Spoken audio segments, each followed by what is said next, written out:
Yes, said. So first you can do predicting, right? And guessing.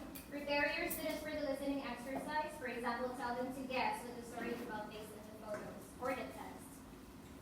And vocabulary preparation. You don't have to teach the students all of the new words the first thing. Just choose a few that are essential and teach them before playing the audio. Of course, including one or two that they already know because that would boost their confidence. And during the listening, what do?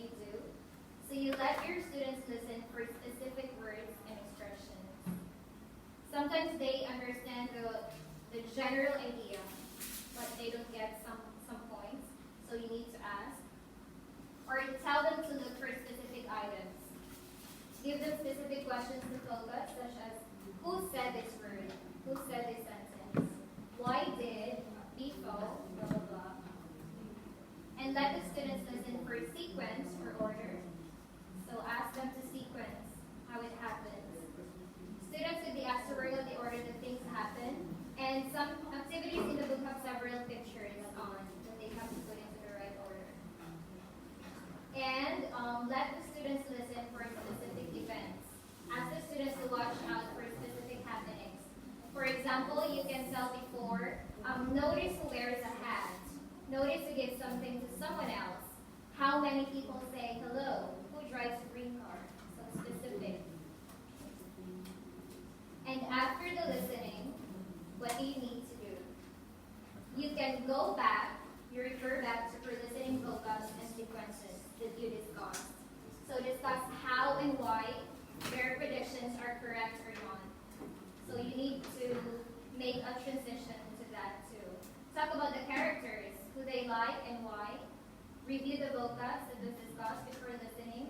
And ask if they noticed the things they were asked to watch for. And you can also ask about sequencing. So this could take, after listening activities, this could be class discussion. And it could be a prepared worksheet, or a discussion in pairs, or a quiz type game. There are also sites where you can make customized quiz type game. So you can do that. Kaya, are you still alive? Now we go to grammar. So grammar lessons can be tricky for a variety of reasons, right? They can be boring. The grammar might be too challenging for the students. And the teacher sometimes feels overwhelmed and how you would present, how you would explain the structure. Yes. So how you explain the complex rules. So let's look at ways how to plan and teach a grammar lesson that is both effective and enjoyable. Number one, stage one is the lead-in. So for here, instead of saying, today we're going to learn some grammar, how boring, right? Start your lesson by getting students engaged in an interesting, relatable topic. So think about a situation which the grammar you're teaching is likely to occur, and get students thinking about that, not about the grammar itself just yet. So like in the example that I gave before, the going to, yes. So they started thinking in that tense already, but I'm not yet introducing the structure.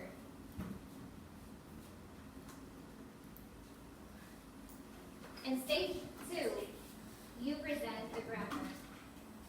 So the key to introducing the grammar is that it should be in context. So instead of saying, now we're going to learn the past continuous tense, you want to show the students examples of the structure that are somehow related to what they discussed in the lead-in. So in doing this, you're presenting the grammar in a way that has meaning and relevance to the students. And then the students can start to understand what the structure means and why it's used, because they can relate it to a real-life topic or situation. And then, stage three, teach the grammar.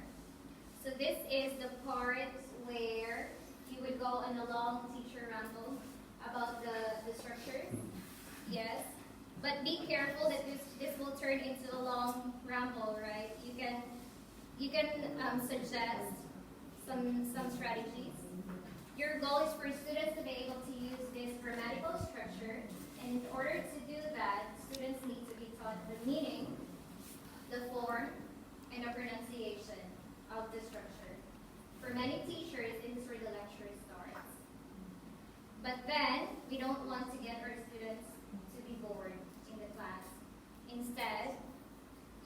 try a guided discovery for teaching grammar. So a guided discovery is a worksheet, right? It's an activity that helps your students understand a particular grammar structure.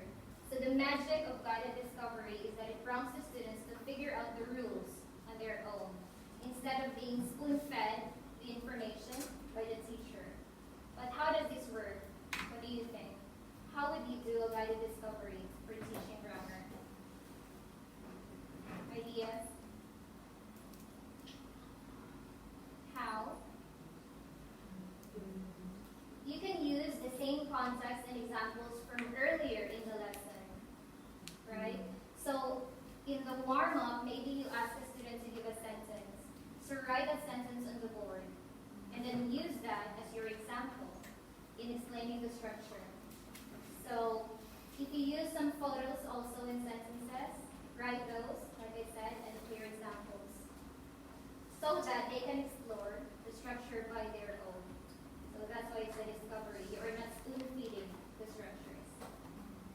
And create leading questions and short exercises that help the student understand what the structure means, how it's used, and how it's formed.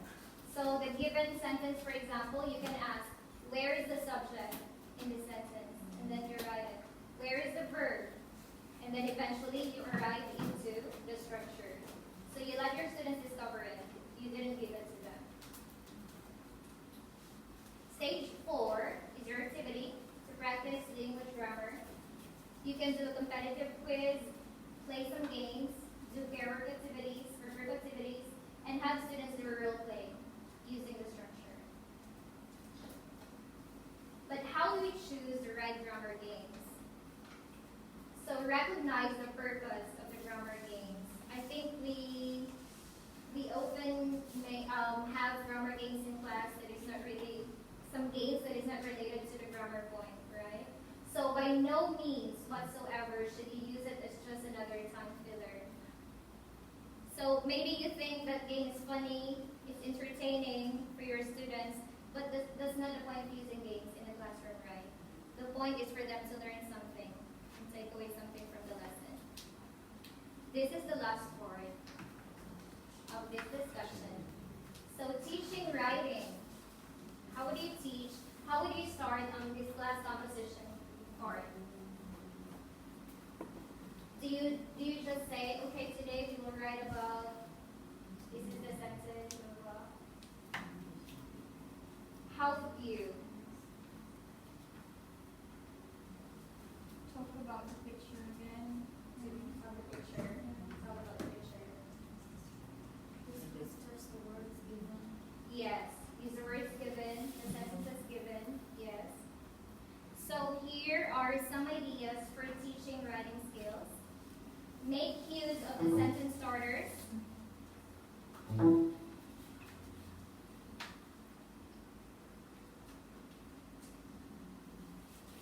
Okay, so make use of the sentence starters and word bank even in the book. So let the students use that. Encourage because your students need some prompts, right? They don't know what to do. They don't know how to start writing. So you need to give them some writing prompts. And encourage your students to use the English that they have. You may wish to model some useful sentence structures for individual students, and they can imitate the model and adapt it to their own writing. And then after the writing part, you can do a peer assessment activity to make it exciting, where students swap their work before they give it to you. Or you can go around and give individual feedback on this.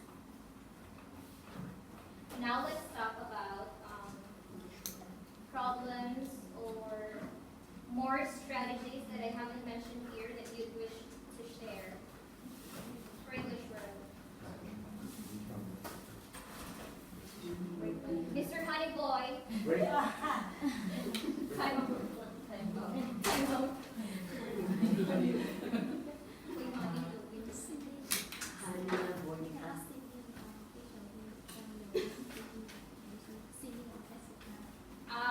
The Cindy.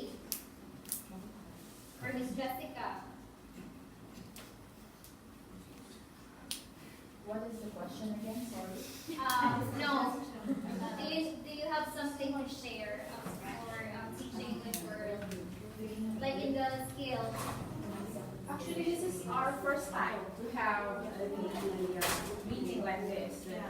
We're setting the barometer of the writing, the grammar, and the listening. It's a good idea. Yeah, because last time we just have our own. Right? You take the syllabus. It's up to you, teachers. It's up to you, right? It's a good thing and it's on point. Okay.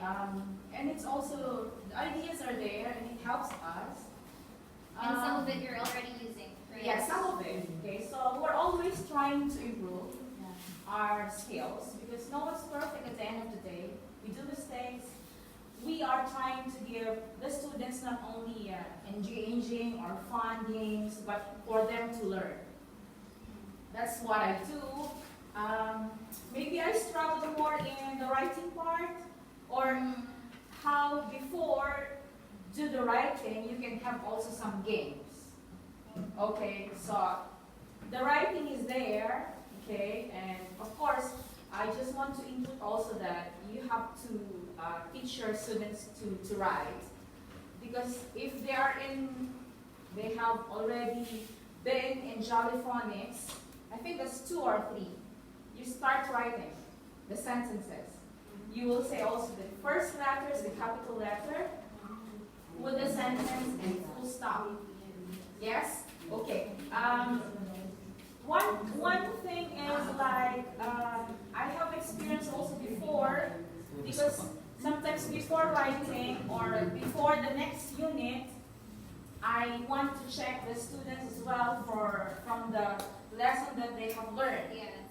But this is the point that I'm always talking to Miss Jessica before, that I told them that whoever will be the last teacher, she should check first the grammar and go around and talk to them. Because when I get the book of the student, because you have to call their attention one by one, okay, and check.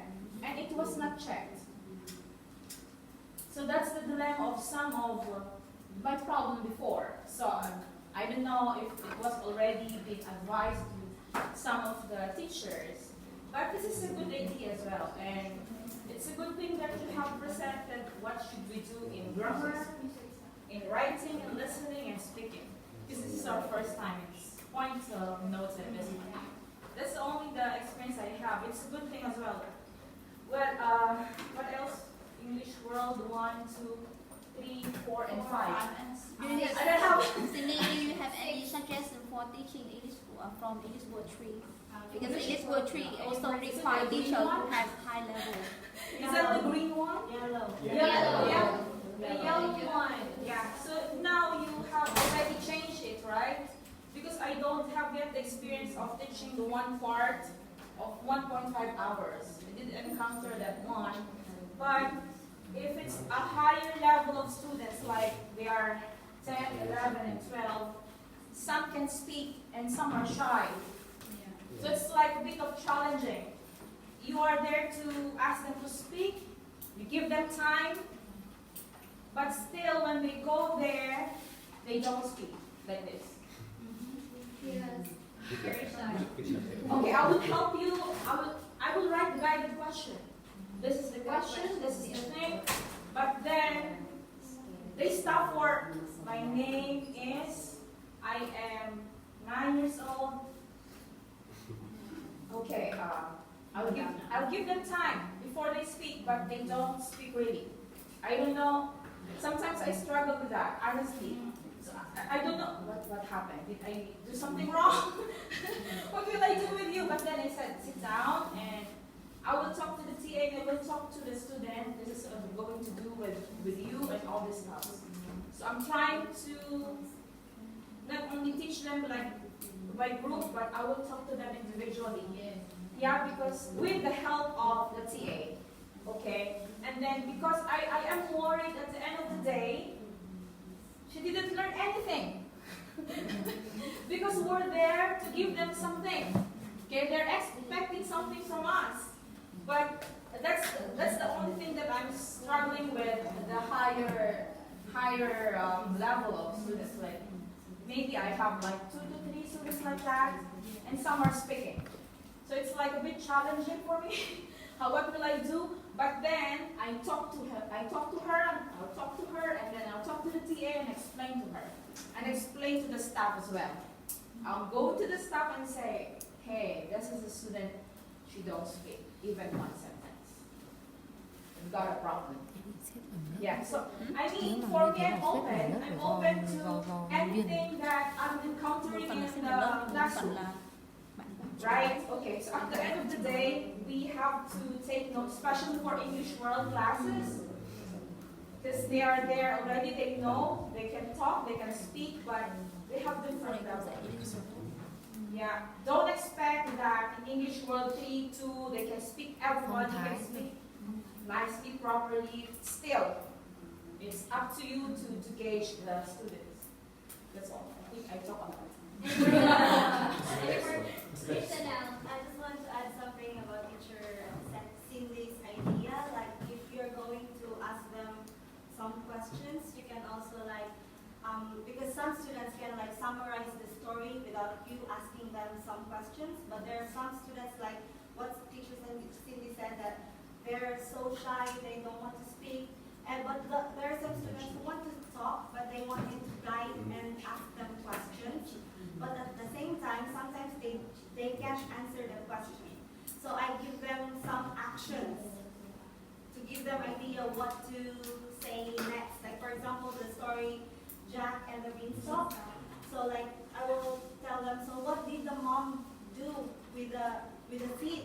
And then they will answer the mom, and then they forgot what to say. So I will say the mom, what did the mom do? The mom push back the what? The hand, like that. So they can answer through the actions and some of your.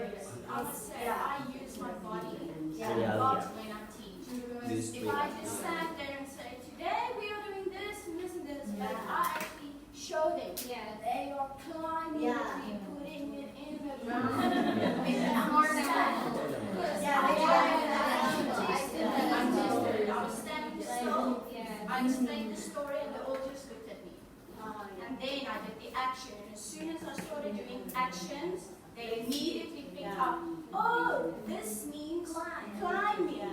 But when I just sit there and say, he's climbing up. I'm like, huh? So, yes, like you said, it's very important to use your body as well. And not just stand there. Yes, yes, yes. Yeah. Yeah, and also don't say the word directly. Like you want them to guess what are you doing, so you just don't give the word directly. And then another thing is for the reading skills. I think it's hard for all the teachers to like encourage the students to all of them to read and understand. So I want what I do is like I want all the students to read silently first. And then I will ask one student to read one part, but I will not tell them, okay, you read this one paragraph. No, I will not tell them where to, like, you just read this part. No, I will tell them to just stop randomly, and then I will point randomly to them to continue reading. And I will know if they're not reading, because they wouldn't know where to start reading, like that. So I will just randomly point to that, okay, you read this part, and then I will ask, okay, stop. And then can you read the next part? And then she don't know where to read. That's because she's not reading. So I will know if he's reading or not. And also I will not just like, if you're finished reading, no, I will still call you randomly. So I will tell them to just read silently and follow where is the student, like the student reading, so that they will know that all of them are reading. That's all. And I think action. Yeah, action, and that's very important. And I think one of the challenging part also is that critical thinking skills they lack. So you can ask comprehension questions, they can answer. But if you ask outside the text, they don't know anymore. Yes. So we need also to teach them that by asking more questions. read. Suggestion. Because I observed the teacher Jessica in this work class. I really impressive with her class. She can share Miss Jessica, share. In regards to the speaking, right, one page. So before I start with the topic, so that they would know what we will do in that day, I start with a question. For example, I give topics. So for example, food, and then I put all the questions. I write, for example, what is your favorite food and why? And then what food comes from your country? So I write all the questions, and then I'll give them time to think, at least 2 to 3 minutes, maybe. So, and then after that, I let them stand in front and then answer all the questions. So at least before we start the speaking topic, they know how to talk, how to speak. So that's what I always do to the higher level. So for example, again, speaking, we need to start talking first before going to the main topic. Yeah, so question and answer first. All right, that's all. Thank you. Thank you. One speaker. Okay, teacher, I just want to ask because from English poetry we will have big exercise. Yes. So how you easily teach with big exercise part? Big exercise. From English poetry. It's the presentation, right? Yeah, the presentation. Yes, we have presentation. How to make it funny or interesting? Because the presentation I just depends on English teacher's guide book. But how you can teach it well and more interesting to attract students to take exercise? Because it's just merely revision.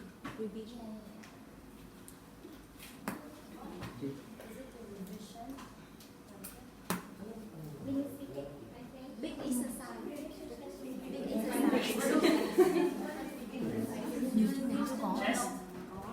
From English poetry. We have new syllabus. It's a presentation. I've used that few times already. It's kind of condensed. Content is not already, everything is already, but how can you teach it well and attractive?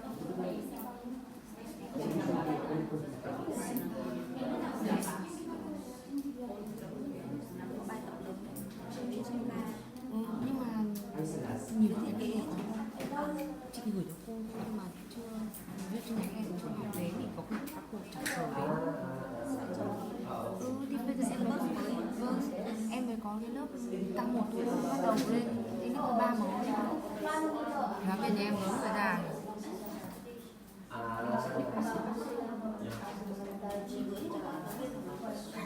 nhưng mà chắc là trên nhánh chưa nên là cũng chưa nọc đấy.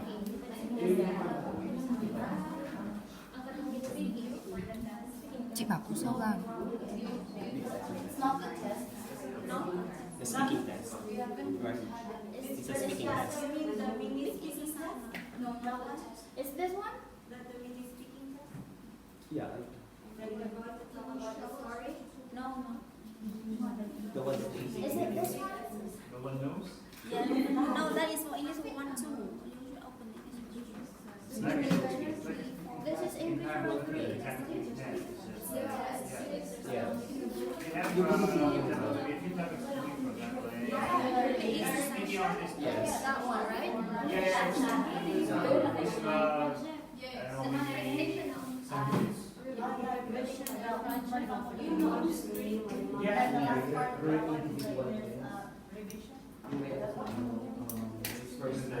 Maybe only in period use new syllabus. Yes. Other branches do not. Yeah, we use that. I've used this. Like a good time.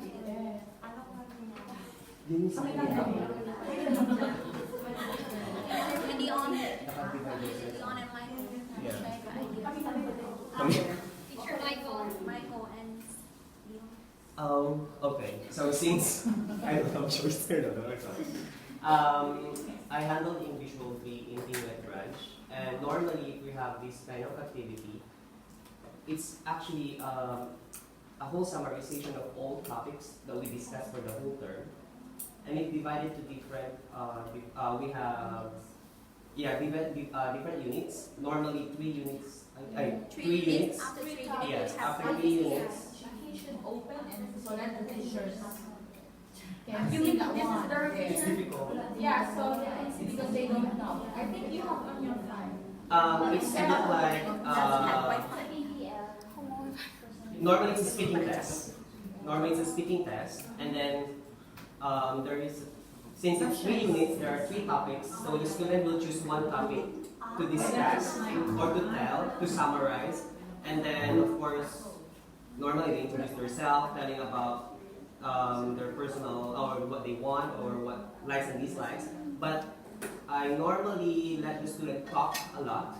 But during the very important part, sometimes students forget everything. So what I did is I asked lead question for the students to answer it so they can also remember about the topic.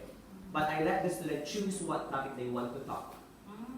So for example, yesterday we talked about Jack in the Beanstalk, my school, and the helicopter pilot. So that's the 3 topic that we had yesterday. So I let the student choose one and tell me about the story, or can you describe the story using this, or at least 7 sentences, and then let the student talk it. But sometimes, helicopter pilot picture, that's it. So yes. So what? Yes, I choose helicopter pilot picture. Okay, and then we're just waiting from each other. So what I did, if I saw the students having a hard time, I start giving questions. I don't, because actually it's also recorded classes. Yeah. So you need to do it continuously. Yes. Don't hang it because it shows on the video. It really shows on the video. But before the final take, before the final video, I let the student review it. I guide them. I tell them the possible question I'm going to tell them. So at least they start, they already know it, so they prepare. Like I give them at least 5 to 10 minutes to review everything before we start. Because once we start, no need for you to review again. Just go and yeah, because it's recorded. And don't worry, because in English world classes, it's not like jolly phonies that everybody's noisy. They're really focused because it's all about speaking their final outcome for all the classes all the units that we have. And normally they shy because some of their classmates watch them. So that's why they're really shy talking in front. But what I did, I always said that it's normal, you only have 7 classes or classmates in front of you, but if you're going outside, you have hundreds of people, how can you talk? So I encourage them to talk like that. So that's why, really, it's reality. So if you're going, for only 7 people, then you feel shy. How about 100 of people, and how can you talk? Then sometimes, even though they're using lapel, the voice is still low. So what I did is, I let them remove the lapel and speak it without the lapel. So at least you can listen everything. Because it's, what? So it's not like that. So that's it. That's my experience. Thank you. Mark, 1 point. 1 point. 10 stars. Anything else? Chanel? Can we go now to presentation? So, I think we don't have enough time. So 10 minutes, preparation, brainstorming with your group. 5 minutes to present. And 5 minutes immediately after the group, the other groups would give feedback to the presentation. So because it's only 5 minutes, just show the important parts that we have taught. How would you do warm up? How would you transition? What are the questions that you would include in these lessons? And here are your groupings. Oh. No, please not here. I haven't updated. No Carmel. No Carmel and no Rose. No Carmel, no Rose. So group 3, I think only 6. Yeah. Reading No and room not here, so 7, 6, 7. Yeah. Fair. Okay, can we go